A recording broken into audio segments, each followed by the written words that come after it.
Hola chiquillos, sean bienvenidos a un nuevo resumen de física, en esta oportunidad acerca de la geosfera y la tectónica de placas. En particular, lo que vamos a estar estudiando el día de hoy son los movimientos de la Tierra, las distintas capas de la Tierra, las distintas clasificaciones que existen. Vamos a poder responder a la pregunta de qué significa que la astenósfera sea plástica o tenga un comportamiento plástico. Estudiaremos la famosa convección de la astenósfera o convección del manto y veremos cómo este movimiento convectivo se relaciona con la teoría de la tectónica de placas, y finalmente comprenderemos cómo es que los continentes logran separarse y cómo se logran crear o expander los océanos. Y gracias a esta increíble herramienta vamos a poder ver cómo funciona la famosa teoría de la deriva continental.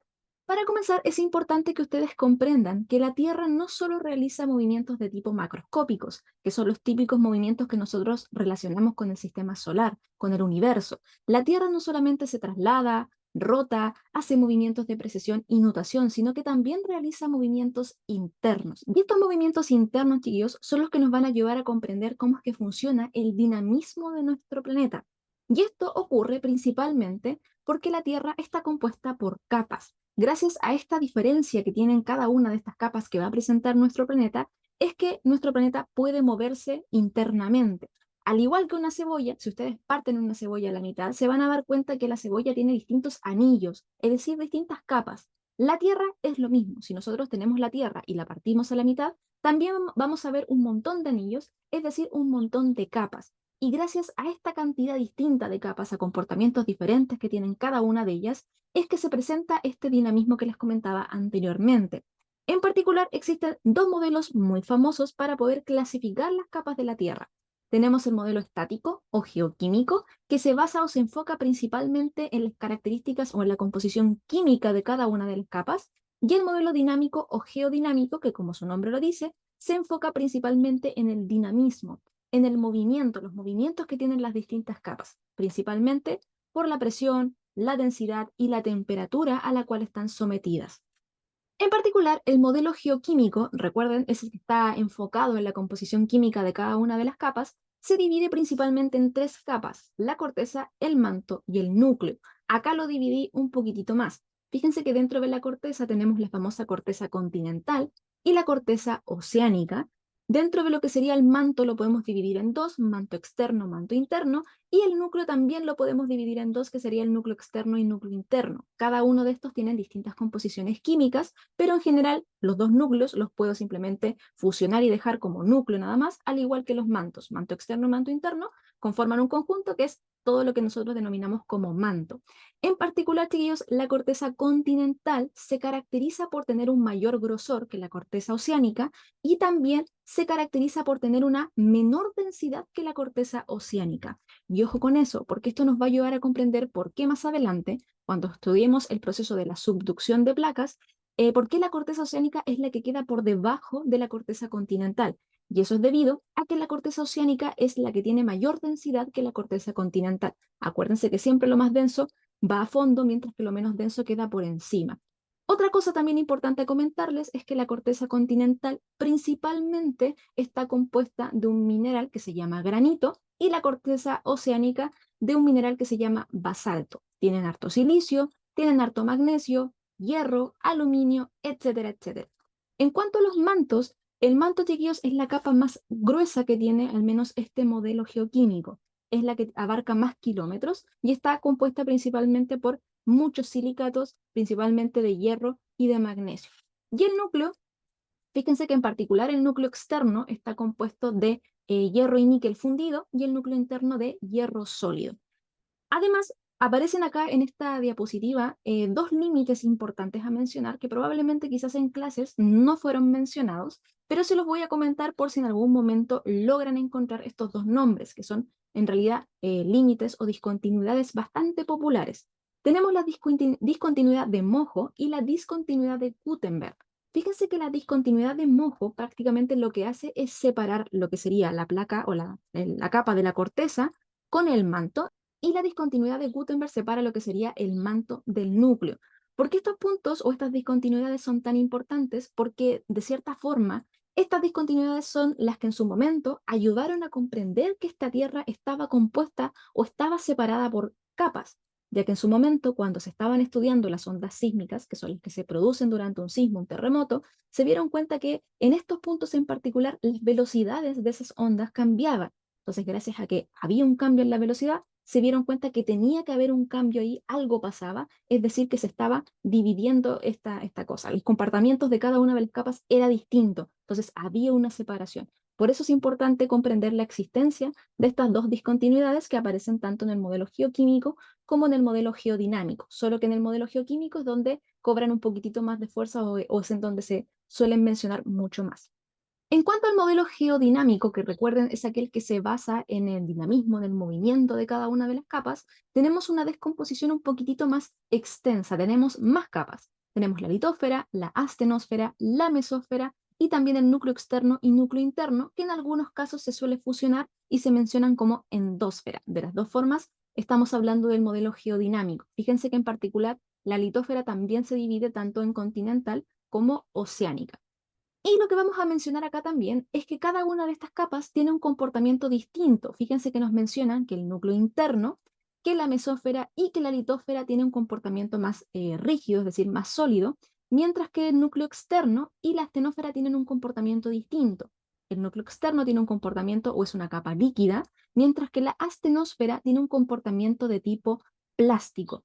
¿A qué nos referimos con un comportamiento de tipo plástico? Ya lo vamos a mencionar en la diapositiva que viene después. Pero antes de eso, comentarles que el núcleo interno se encuentra en estado sólido debido a la inmensa presión y temperatura a la cual está sometido.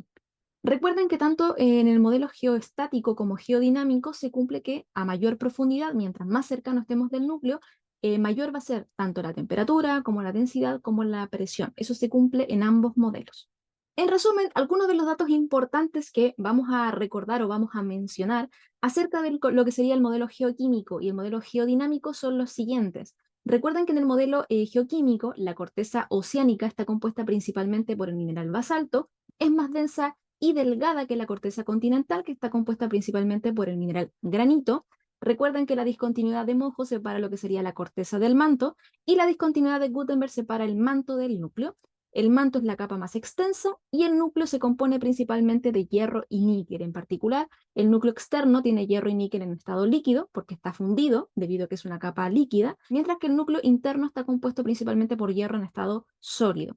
En cuanto al modelo geodinámico, fíjense que la mesósfera es una capa que yo les comentaba que en particular era rígida, pero no es completamente rígida, es sólida, pero no del todo. Presenta una cierta elasticidad, es decir, que puede un poquitito ser deformada, no del todo, ya que nuevamente es una capa principalmente rígida, pero tiene cierta movilidad. Ya les voy a comentar porque es importante entender que la mesósfera no es del todo rígida. Y el núcleo interno, recuerden que se encuentra en estado sólido debido a la inmensa presión, densidad y temperatura que tiene que estar soportando. Como les mencionaba anteriormente, les dije que la astenosfera es una capa plástica. ¿A qué nos referimos con este concepto? Al hablar de plástico, chiquillos, nos referimos a que tiene un comportamiento o se comporta de forma similar a una sustancia viscosa o semifluida. De cierta manera, podemos decir que como tiene cierta fluidez, como se puede deformar, todo lo que se encuentra por encima de la estenósfera se puede mover en conjunto, ¿ya? De cierta forma podemos decir que lo que está encima de la estenósfera está flotando en esta capa semifluida, tal cual como esta persona que está flotando aquí en el agua. En este caso, el agua podría representar perfectamente la astenósfera y la persona que está por encima podría representar lo que sería la litosfera, que es la capa que está justo arribita de la astenósfera. Entonces, gracias a este comportamiento plástico que tiene esta capa, es que nosotros podemos explicar cómo es que la astenósfera se puede mover. Ahora, no solamente es suficiente con que tenga un comportamiento de que se parezca a una sustancia viscosa, es decir, que se pueda mover, sino que tiene que haber algo que genere, que impulse el movimiento, ya que perfectamente podríamos tener un lago tranquilito, pero si no tenemos marea, no tenemos olas, nada va a perturbar ese lago tranquilo. ¿Qué es lo que va a perturbar? ¿Qué es lo que va a generar, va a impulsar el movimiento de esta capa plástica? Sería el movimiento convectivo o la famosa convección de la astenósfera, que también a veces se suele mencionar como la convección del manto, dependiendo del modelo que estemos estudiando, ya sea modelo geoquímico o geodinámico. La convección, chiquillos, es un proceso que ocurre cuando se está transfiriendo calor en materiales que son fluidos. Gracias a este movimiento, a esta transferencia de calor, nosotros podemos transportar esta energía desde las zonas que son más calientes a las zonas más frías. Y como son fluidos, ¿cómo ocurre este proceso convectivo? Prácticamente el fluido comienza a realizar un movimiento de tipo cíclico. Lo que está más caliente o el fluido más caliente asciende, mientras que el fluido más frío baja. Y se genera este movimiento cíclico. Entonces, fíjense, lo que está caliente, que es lo que está más cercano, en este caso al núcleo, lo que está más interno, emerge, sube en esta estenosfera y lo más frío baja. Y se van generando estos movimientos convectivos. Gracias a esto, fíjense, es que nosotros podemos impulsar, podemos ir moviendo las placas que se encuentran, o en este caso la capa que se encuentra por encima de la astenosfera, que sería la famosa litosfera. Entonces vamos como impulsando, vamos generando una marea. Y este movimiento convectivo, chiquillos, es el que nos logra explicar el cómo la litosfera tiene este movimiento o tiene los distintos movimientos. Ya en la siguiente diapositiva les voy a mencionar que esta litosfera no es una capa continua, sino que está fragmentada. Y debido a que está fragmentada, es que se producen los distintos tipos de límites que ya vamos a ver más adelante. Pero lo importante hasta acá es que entiendan de que la astenósfera, el manto, es una capa que está realizando este movimiento cíclico para poder transportar el calor. Y gracias a este movimiento cíclico, es que nosotros tenemos el movimiento de la litosfera. Ojo que como les comentaba antes, la mesósfera, recuerden, es una capa que nosotros consideramos como rígida, pero no es tan rígida, sino que tiene cierta eh, plasticidad o elasticidad. Es decir, que de cierta forma la mesósfera también puede deformarse un poco. Y gracias a esto es que obviamente la convección no solamente ocurre en la astenosfera, sino que también ocurre en la mesósfera. Como la mesósfera es más rígida, lo único que va a implicar esto es que este movimiento convectivo va a ser mucho más lento, ¿ya? Es decir, que en la astenósfera la convección ocurre más rápido que en la mesósfera, pero en ambas capas ocurre este movimiento convectivo, ¿ya? Ojo, esto solamente ocurre porque la mesósfera tiene cierto nivel de deformación, ya no es del todo rígida, pero en general nosotros la consideramos como una capa principalmente rígida. Eso por ahora. Vamos ahora a comprender cómo es que funciona o cómo es que está dividida o a qué nos referimos con la famosa tectónica de placas.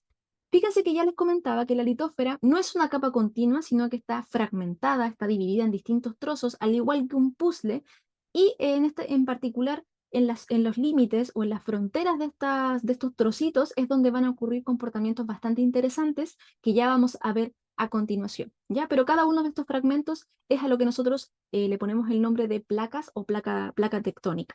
Fíjense que la imagen que les estoy mostrando acá con el cursor, tenemos un mapa ya con los distintos países y en particular podemos observar dónde están las distintas placas, dónde es que termina o dónde están las fronteras de cada una de ellas.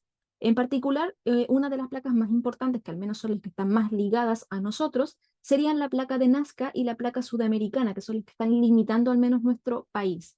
Pero así como estas placas, existen muchas más. Y fíjense que en particular no solamente existen placas de tipo continental, sino que también existen placas de tipo oceánica. Todo depende en dónde se encuentra el límite de cada una de estas placas para poder definir si es oceánica o es continental. O también puede ser mixta, que tenga esté compuesta tanto por una parte de océano como por una parte de continente. Ya vamos a ver esto un poquitito más en profundidad cuando analicemos los distintos tipos de fronteras que existen. El primer límite que vamos a ver o vamos a estudiar en esta clase de resumen es el límite divergente. Recuerden que este límite o este tipo de frontera se caracteriza por ser una zona en donde ambas placas se separan, se alejan la una de la otra. Y al separarse, lo que van a generar es que el magma que está en el interior, que proviene de la astenósfera, emerja y una vez que ya sale a la superficie, se enfría y se solidifica, formando nueva corteza. Eso es la peculiaridad de este tipo de límites. Ojo que podemos tener distintos tipos de comportamiento dependiendo de cuáles son las placas que están interactuando. Por ejemplo, si están interactuando dos placas oceánicas, lo que va a ocurrir una vez que este magma emerja, como les comentaba, se va a solidificar, va a generar nueva corteza y se van a generar estas zonas que prácticamente parecen como cordones montañosos oceánicos. A estos chiquillos nosotros le ponemos el nombre de dorsal oceánica. Las dorsales ocurren solamente cuando tenemos límites divergentes de tipo, en este caso, placa oceánica con placa oceánica interactuando. Ojo que, como en este caso, el magma está emergiendo constantemente, podemos también tener erupciones volcánicas o volcanes oceánicos debido a esta misma interacción de placa oceánica oceánica. En el caso de la interacción de una placa continental con otra placa continental, fíjense que a medida que estas dos placas se separan, la corteza continental se va adelgazando, se va estirando, y esto da lugar a la formación del famoso Valle de Rift, que es una depresión larga. Y en particular, esto también lo podemos ver en la imagen de acá, si esta divergencia sigue ocurriendo con el paso de los años, si esto es un evento continuo y dura muchos, pero muchos años, lo que podría llegar a pasar, y que también lo vamos a mencionar más adelante, es que este Valle de Rift se va a extender tanto, pero tanto, que podría llegar un momento, y ojo que también como se va adelgazando cada una de estas placas continentales, podría llegar a darse el caso en que en algún momento ambas placas continentales se separen tanto que podríamos estar hablando ya de lo que sería la separación de estos dos continentes y por ende la formación de un nuevo océano que estaría cubriendo en este caso el espacio que separa cada una de las placas. Ya vamos a llegar a eso. Pero eso en particular ocurre cuando tenemos interacción de dos placas continentales y en particular un límite divergente. Fíjense que acá también tenemos otro límite divergente, pero en este caso particular tenemos dos placas oceánicas que estarían interactuando y acá lo que se está formando nuevamente sería lo que denominamos como dorsal oceánico. En el caso de los límites convergentes, chiquillos, estas son zonas que se caracterizan porque las placas se mueven una hacia la otra. Esto va a provocar ya sea una colisión o el proceso de subducción. Recuerden que la subducción es cuando una placa queda por encima de la otra y acá se respeta siempre la densidad. Siempre la capa que es más densa queda al fondo y la capa menos densa es la que queda por encima. Y principalmente los procesos de subducción ocurren cuando interactúan una placa oceánica con otra oceánica y una placa oceánica con una continental. Cuando no vamos a tener un proceso de subducción, eso principalmente ocurre cuando interactúa una placa continental con otra continental. En este caso, chiquillos, las placas continentales, como ambas tienen una densidad muy baja, ninguna se va a posicionar por encima de la otra. Por ende, lo que va a ocurrir acá es un proceso de obducción, que es una colisión constante que ocurre entre ambas placas. Como ambas placas están ejerciendo presión la una sobre la otra, prácticamente lo que van a hacer es que el terreno comience a arrugarse de tal forma que comienza a ascender, se comienza a formar como una especie de montaña, pero una montaña que siempre va creciendo de forma vertical, como se muestra en esta imagen. Gracias a este tipo de interacciones, continental con continental, es que se forman los famosos cordones montañosos en los distintos lugares del planeta. Y un ejemplo de esto es la formación del Himalaya, que fíjense que se encuentra justo en un límite convergente entre la placa india y la euroasiática. Justamente en este límite tenemos un límite de placa continental con placa continental, por ende el terreno cada vez se está arrugando más de forma vertical, haciendo que el Himalaya vaya creciendo constantemente. Cuando interactúa, por ejemplo, una placa oceánica con una oceánica, como es el caso de lo que se muestra acá, acá se va a respetar la densidad. Aquella capa que tiene un poquitito más de densidad va a irse al fondo, mientras que la capa menos densa va a quedar por encima. Y en este caso particular, lo que va a ocurrir es que el magma que se genera debido a esta subducción va a ascender, enfriándose y formando distintos tipos de islas, ¿ya? O distintas montañas o volcanes oceánicos. Estos volcanes van a ser activos, ¿ya? Porque constantemente este proceso de subducción va a hacer que, que el magma emerja.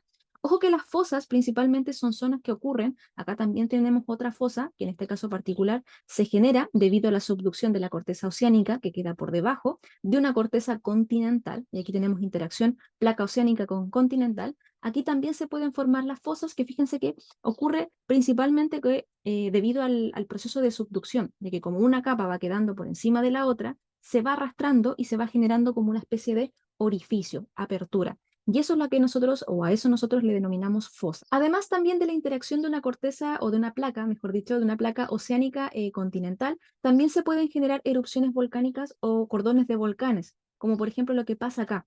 En este caso particular, fíjense que el magma emerge y en este caso como emerge justamente y justo por encima tenemos la placa continental, en este caso podemos tener erupciones volcánicas en esta parte continental de la interacción. Y entonces, dependiendo de las placas que estén interactuando, se pueden generar distintos tipos de fenómenos. Si tenemos una interacción continental con continental, vamos a tener principalmente cordones montañosos debido a la obducción, y si tenemos oceánica con oceánica, podemos tener las famosas fosas oceánicas, volcanes oceánicos, volcanes submarinos, y en el caso de una corteza oceánica con continental, también vamos a tener la formación de las fosas, que es propio del proceso de subducción debido a que se va formando esta apertura gracias a que una capa va quedando por encima de la otra, y también formaciones de cordones montañosos con erupciones volcánicas activas debido a este proceso de subducción. Por último, tenemos los famosos límites transformantes. Este tipo de límite se caracteriza porque las dos placas tectónicas se van a deslizar de forma horizontal,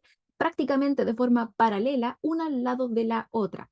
Lo peculiar de este tipo de límites, chiquillos, es que acá no se crea ni se destruye corteza. En el caso de los límites divergentes, estos crean corteza, los convergentes destruyen corteza y las transformantes no hacen nada. Lo único que van a lograr es generar como pequeñas fallas, como por ejemplo la famosa falla de San Andrés, que fíjense que justo está entre lo que sería el límite de la placa del Pacífico y la placa norteamericana. Fíjense que este es un límite de tipo transformante, generan este movimiento o este deslizamiento horizontal uno al lado de la otra.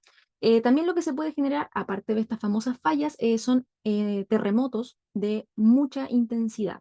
Ojo que los otros tipos de límites también pueden generar sismos o terremotos, en particular los límites convergentes debido a este proceso de subducción, que es un proceso bastante energético, bastante violento, y también el límite divergente puede generar sismos, aunque no se asocia mucho la formación de sismos a los límites divergentes, ya que si logra generar alguno, este sería de menor intensidad.